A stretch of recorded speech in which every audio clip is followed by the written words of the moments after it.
Okay, we got our first cow pat there. That's just the single nitrogen fixation formulation.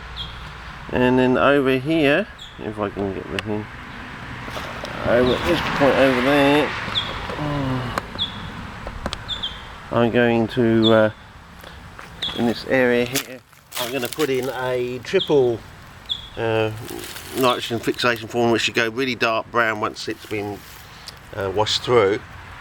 And I was tinkering in the shed last night, and I reckon I could just push it a little bit further. I might be able to get to a 4 times, but that's about probably going to be the limit. But then that fits in with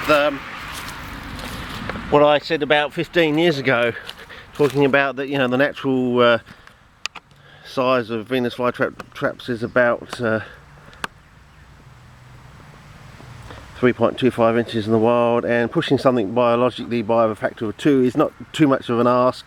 So we could probably get up to you know, 4-inch traps on a Venus flytrap. You know, sorry if I've got a black and white screen, so I can't really see where. So I'm going to put something there so I can see where it is. Oh, okay, yes, I was too far out. There we go, that should be better. Now, I'm just going to do the same. They're predicting rain, but I've been hand watering the other cow pat, and what we learned from the other one is they grow much better at the moment anyway on the edge. And anyway, so I'm going to get onto this, and so the idea is that, you know, eventually if we can get up to 4 times, twice is basically a substitution for peat, and if we can get up to 4 times, it's basically, you know, double peat, and you know, a factor of 2 basically on what peat can do, and therefore we should be able to like have 4 to 6 inch pitches in cephalotas, going from 3.25 to 4 inches on flytrap traps. Something like a Sarracenia flava, we should go from maybe from the standard 80 centimetre pitches up to say 120 centimetres sort of thing. And you know, with a Bonata, you know, it's very similar with the Bonata as well, because, you know, Darwin said he had a giant golden Bonata which was about 80. His references work out to be about 80 centimetres tall, so, you know, a fair old whack anyway.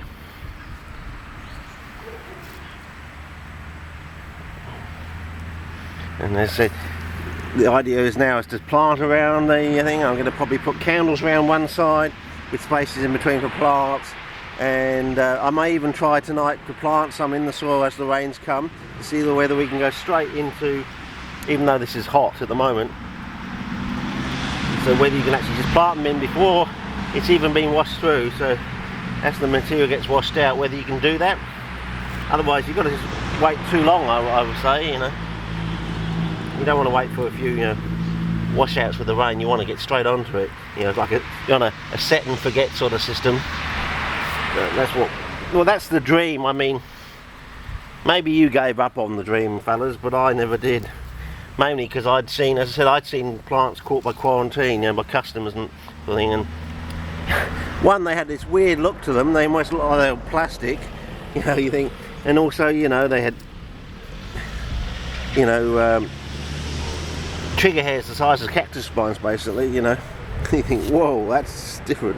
And so you can always tell from a photograph whether it's a big plant or a small plant, because just look for the trigger hairs. If you can see the trigger hairs in the photograph, then it's a big trap. If you can't see the trigger hairs in the photograph, it's just a small trap, you know, small plant sort of thing. So maybe that's the way we're going to prove it, is have a photograph showing trigger hairs the size of cactus spines sort of thing.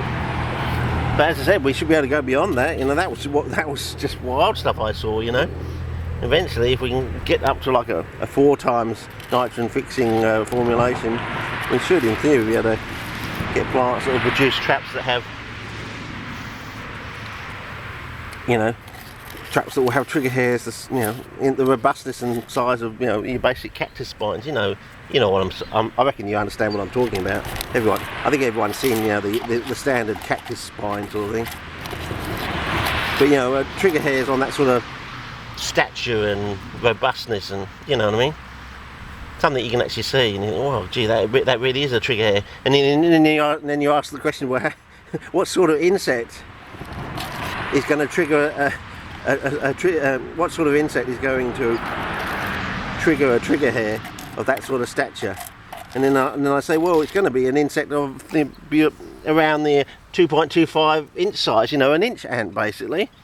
And why an inch ant? Well, the basic theory is saying it, you know, they accumulate the double response from the sting is the fact that it's some sort of potassium compound, so you get the double whammy. Because if you're a meat-eating ant, you're going to be, whenever you become like a meat eater, you're going to be accumulating both potassium and sodium. And of course, there's a fine potassium sodium balance with most biological systems, and so eventually if you get too much potassium, you have to dump some of that potassium somehow. You can either excrete it, or why don't you save it up so that your excretion becomes also a sting. So from an evolutionary point of view, your sting becomes not only an excretory or separate, you know, a separatory device. You separate it from your body, but you also store it so it can be used as a you know, a lethal device.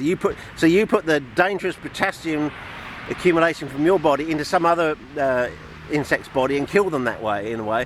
But that's why when they bite us, you initially get the initial profanity-inducing sting, and then about 20 minutes later, you get the effect of things like potassium and things like that. You know, because it's out of kilter with our bodies, and the body, you know, it triggers off all your pain receptors, of course. So you got this double whammy, the double hurt. First of all, the profanity-inducing sting, followed by this sort of ache that comes about 20 minutes later. So anyway, but as I said, we worked out from this the fact that soils already have enough phosphorus in them. The nitrogen is basically coming from the atmosphere and being fixed into the soil. It just leaves you with the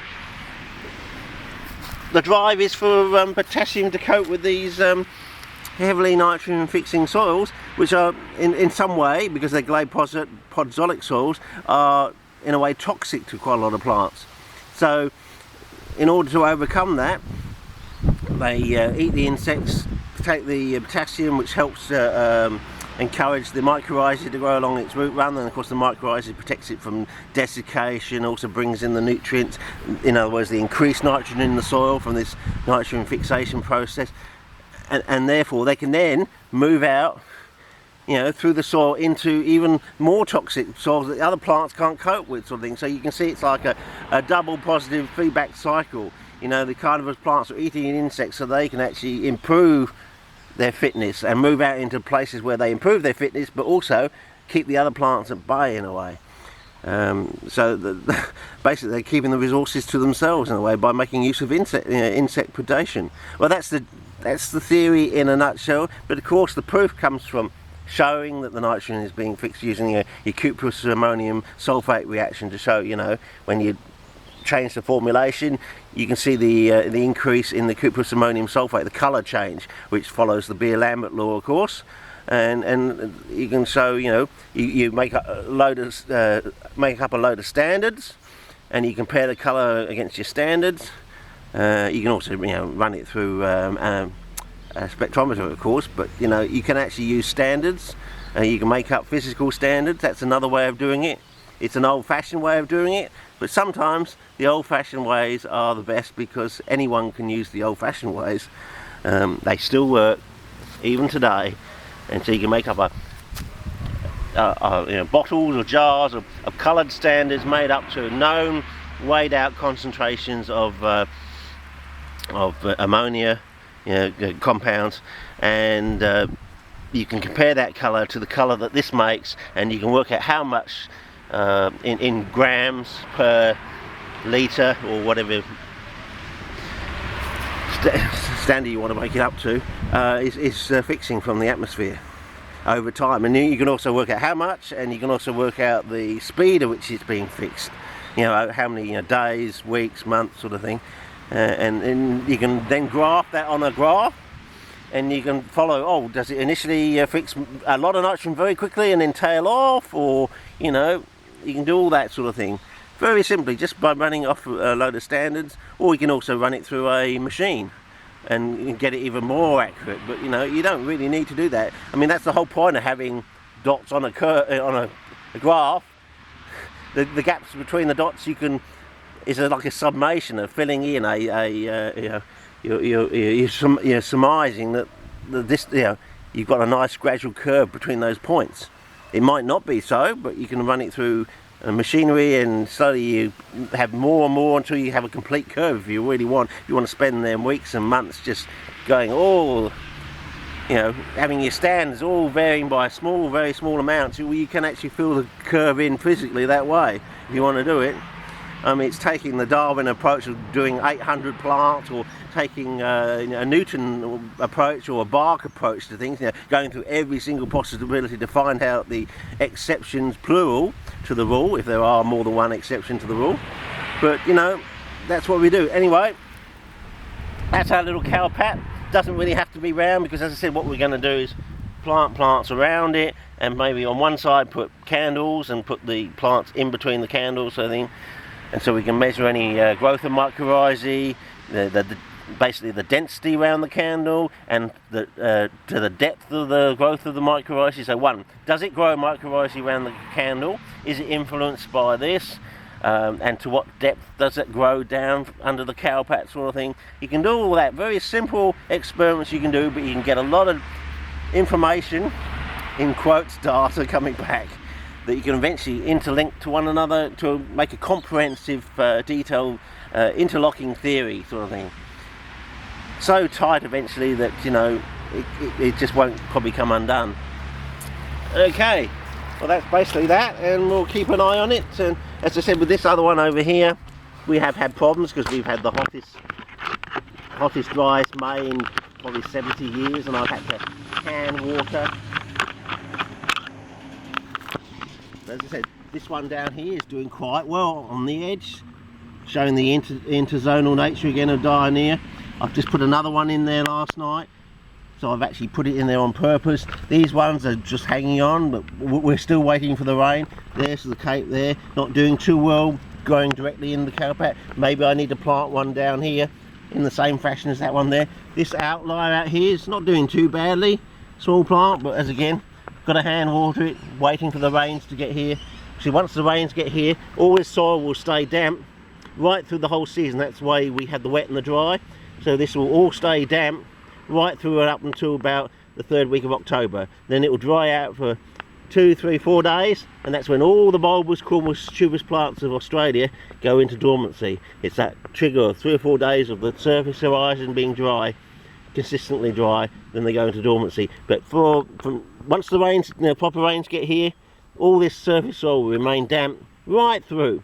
It may get more rain on it and get wetter, but it always will remain damp all the way up through to about the 3rd week of October, so you can guarantee it. So once the rains get here, I won't have to hand water.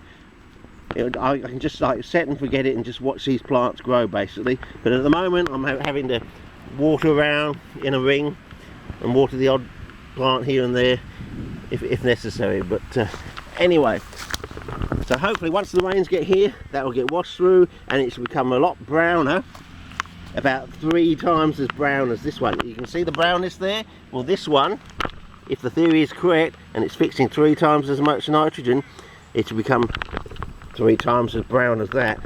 And then we'll probably make up another formulation if I can tweak the variables in the shed from experiences last night. We'll do another one which may be like 4 times, and maybe put it here somewhere out there. But anyway, that's about it.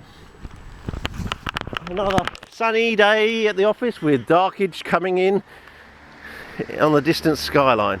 Anyway, hopefully getting right into the season. But as I said, we've had this strange, driest, warmest early part of May. I mean, we're just over halfway through May and we've already had hottest, driest for 70 years. And if it keeps on going like this, we'll probably have the hottest, driest May for 100 years, if not within recorded records. So anyway, over and out for now. It's been a long clip, sorry about that.